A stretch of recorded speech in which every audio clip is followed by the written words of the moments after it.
सर्दियों की सुबह बहुत ठंडी और धुंध भरी होती है। दिसंबर का आखिरी सप्ताह था। मौसम बेहद ठंडा था। एक सुबह मैं 4 बजे उठा और टहलने के लिए बाहर चला गया। घर से बाहर निकलते ही मैं ठंड से कांपने लगा। ठंडी हवा चल रही थी। वह छिल रहा था। मेरे हाथ और पैर ठंडे लग रहे थे। मेरी नाक बहने लगी और कान बर्फ की तरह ठंडे हो गए। मैंने सोचा कि मज्जा अच्छा था। मेरे पैर अकड़कर ठंडे हो गए।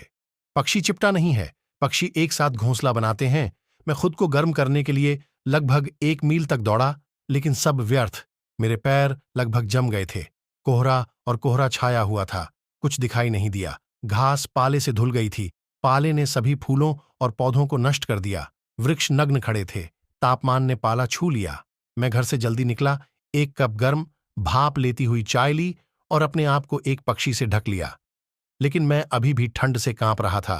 मेरा हाथ लगभग अपाहिज हो गया था। मैंने शेव करने की कोशिश की, लेकिन मेरी उंगलियां काम नहीं कर रही थीं।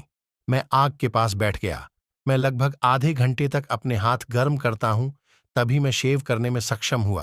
कार्यालय कर्मचारियों को कठिन समय हो रहा था। वे साइकिल नहीं चला सकते थे। उनके पहिए के स्टील के हैंडल बर्फ से भी ठंडे थे। उनके चेहरों पर बर्फीली ठंडी हवा चल रही है। उन्होंने ऊनी सूट, पुल ओवर, ओवरकोट, मोजे और दस्ताने पहने थे। फिर भी उन्हें ठंड और असुविधा महसूस हुई। गरीबों को सबसे ज्यादा परेशानी हुई। वे ऊनी वस्त्रों के बिना थे। उन्हें कड़ाके की सर्दी में काम करना पड़ता था। वे ठंड काटते हैं। उनके दांत किटकिटाते हैं। उनके हाथ पैर ठंडे लग रहे थे। उनकी शोकाकुल स्थिति दया का कारण बनती है। यहां तक कि जीवन के बच्चों से भरी शराब को भी परेशान नहीं किया गया है। वे खुद को गर्म रखने के लिए जार को ढक देते हैं। अचानक आसमान बादलों से घिर गया।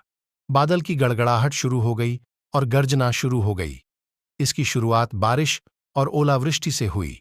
ओलों से जमीन जल्द ही सफेद हो गई। मौसम काफी ठंडा हो रहा था। सभी बाहरी गतिविधियां स्थगित कर दी गईं। मैं चिमनी के पास बैठा बारिश रुकने का इंतजार कर रहा था। जैसे ही बारिश रुकी, मैं साइकिल से स्कूल चला गया। कड़कड़ाती ठंडी हवा के कारण मेरे लिए हैंडलबार पर हाथ रखना और संतुलन बनाना मुश्किल हो गया।